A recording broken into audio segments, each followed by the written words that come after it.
এরপর জানিয়ে দিব ইউক্রেনের রাজধানীতে রাশিয়ার বিমান হামলা। এদিকে ভারতের সাবেক পররাষ্ট্রমন্ত্রী নটওয়ার সিং মারা গেছেন।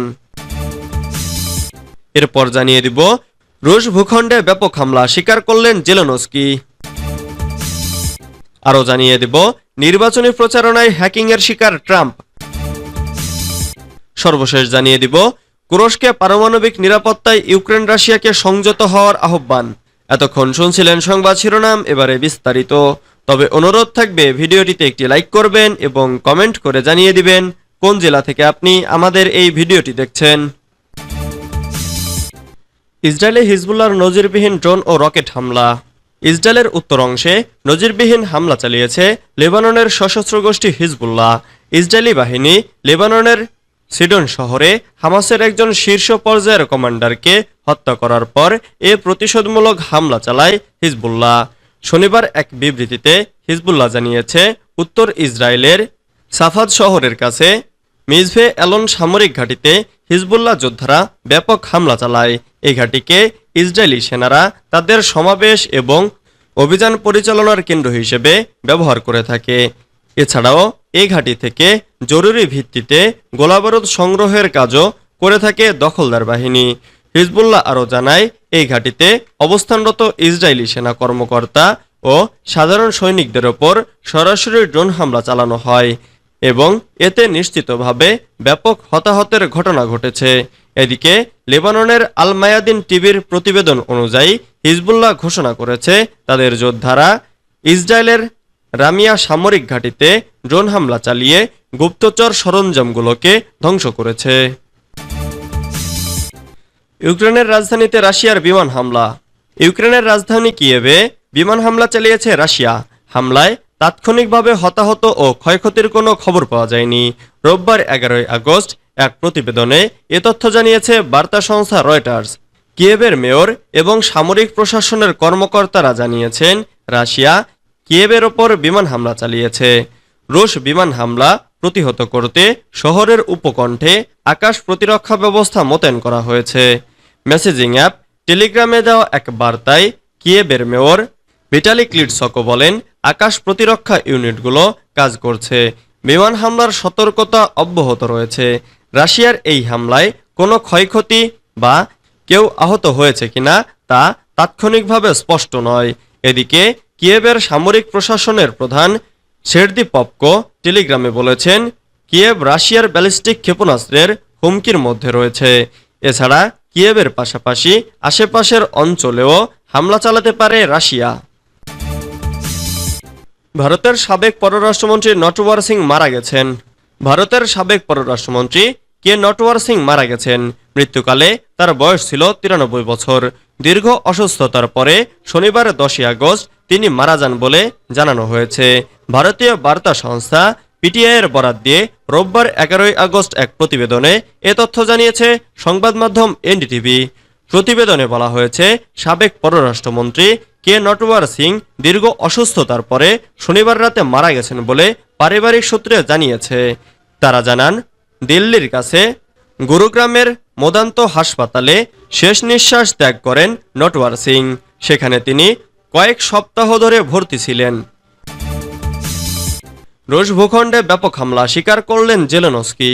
গত কয়েকদিন ধরে রাশিয়ার পশ্চিমের কুরস্ক অঞ্চলে ব্যাপক হামলা হচ্ছে বলে খবর আসছে। রাশিয়ার দাবি ইউক্রেনের সেনারা রুশ সীমান্ত ভেদ করে সেখানে ব্যাপক হামলা চালাচ্ছে। প্রথম দিকে কোনো মন্তব্য না করলেও হামলার কথা স্বীকার করলেন ইউক্রেনের প্রেসিডেন্ট ভলোদিমির জেলেনস্কি। খবর বিবিসির। প্রতিবেদনে বলা হয়েছে জেলেনস্কি স্বীকার করেছেন যে তার বাহিনী রাশিয়ার পশ্চিমের কুরস্ক অঞ্চলে হামলা চালাচ্ছে। শনিবার 10 আগস্ট টেলিভিশনে দেওয়া ভাষণে তিনি বলেছেন ইউক্রেনের সামরিক বাহিনী এই যুদ্ধকে আগ্রাসীদের অঞ্চলের দিকে নিয়ে যাচ্ছে। রুশ ভূখণ্ডে হামলার শুরুর 5 দিন পর জেলেনস্কি এমন মন্তব্য করলেন। এই হামলা শুরুর পর রাশিয়া ওই অঞ্চল থেকে তাদের নাগরিকদের সরিয়ে নিয়েছে। রয়টার্স বলেছে ইউক্রেনীয় সেনারা রাশিয়ার ভেতর 10 কিলোমিটার অগ্রসর হয়েছে।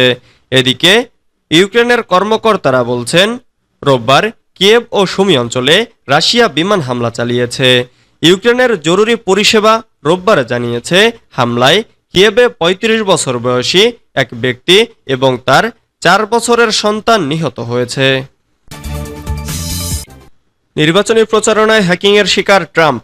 আসন্ন মার্কিন প্রেসিডেন্ট নির্বাচন সামনে রেখে ব্যাপক প্রচারণায় নেমেছেন রিপাবলিকান প্রার্থী ডোনাল্ড ট্রাম্প। সেই প্রচারণাতেই এবার অভ্যন্তরীণ যোগাযোগ ব্যবস্থায় হ্যাকিংয়ের অভিযোগ এনেছেন তিনি। আর অভিযোগ তিনি তুলেছেন ইরানের দিকে। ট্রাম্পের প্রচার শিবিরের এমন অভিযোগের আগেই সংবাদ ওয়েবসাইট পলিটিকো এ সংক্রান্ত একটি প্রতিবেদন প্রকাশ করে, যেখানে বলা হয় গত জুলাই থেকে তারা বেনামি একটি উৎস থেকে ইমেল পেতে শুরু করে। এসব ইমেল ট্রাম্পের প্রচার শিবিরের কর্মকাণ্ডের অভ্যন্তরীণ ও প্রকৃত কিছু তথ্য ছিল, যার মধ্যে তার সঙ্গী জেডি ভ্যান্সের সম্ভাব্য দুর্বলতা সম্পর্কেও একটি প্রতিবেদন রয়েছে। ট্রাম্পের প্রচারণার মুখপাত্র স্টিভেন চেউং এ বিষয়ে এক বিবৃতিতে বলেছেন, এই নথিগুলো মার্কিন যুক্তরাষ্ট্রের প্রতিকূল বিদেশি উৎস থেকে বেআইনিভাবে প্রাপ্ত হয়েছিল, যা ২০২৪ সালের নির্বাচনে হস্তক্ষেপ করতে এবং আমাদের গণতান্ত্রিক প্রক্রিয়া জুড়ে বিশৃঙ্খলা বপন করার উদ্দেশ্যে ছিল। এ ব্যাপারে শনিবার ট্রাম্প তার সামাজিক যোগাযোগ মাধ্যম ট্রুথ সোশ্যাল অ্যাপে পোস্ট করে নির্বাচনী প্রচারণায় হ্যাকিংয়ের জন্য সরাসরি ইরানকে দোষারোপ করেছেন। তবে কিভাবে হ্যাকিংয়ের শিকার হয়েছেন তিনি সে সম্পর্কে বিস্তারিত কিছু বলেননি। এদিকে ট্রাম্পের প্রচারণা নিয়ে মাইক্রোসফট গবেষকদের একটি প্রতিবেদনে বলা হয়েছে, ইরান সরকারের সমর্থিত হ্যাকাররা মার্কিন প্রেসিডেন্ট নির্বাচনী প্রচারের একজন উচ্চপদস্থ কর্মকর্তার অ্যাকাউন্টে প্রবেশের চেষ্টা করছিল। তুরস্কে পারমাণবিক নিরাপত্তায় ইউক্রেন রাশিয়াকে সংযত হওয়ার আহ্বান। রাশিয়ার কুরস্ক অঞ্চলে পারমাণবিক নিরাপত্তা নিশ্চিত করতে ইউক্রেন ও রাশিয়াকে সর্বোচ্চ সংযম প্রদর্শনের আহ্বান জানিয়েছেন আন্তর্জাতিক পারমাণবিক শক্তি সংস্থা প্রধান। শুক্রবার ৯ আগস্ট রাতে আইএইএ মহাপরিচালক রাফায়েল গ্রোসি এক বিবৃতিতে বলেছেন, সংস্থাটি কুরস্ক পারমাণবিক বিদ্যুৎ কেন্দ্রের কাছে কথিত সামরিক তৎপরতার পরিস্থিতি পর্যবেক্ষণ করছে। সশস্ত্র সংঘাতকালে ওই অঞ্চলের পারমাণবিক নিরাপত্তা নিশ্চিত করতে সব পক্ষকে ৭টি অপরিহার্য স্তম্ভ মেনে চলার আহ্বান জানিয়েছেন আইএইএ প্রধান। তিনি বলেছেন, সংশ্লিষ্ট ইউক্রেনীয় ও রাশিয়ান কর্তৃপক্ষের সাথে তিনি এ ব্যাপারে যোগাযোগ করছেন।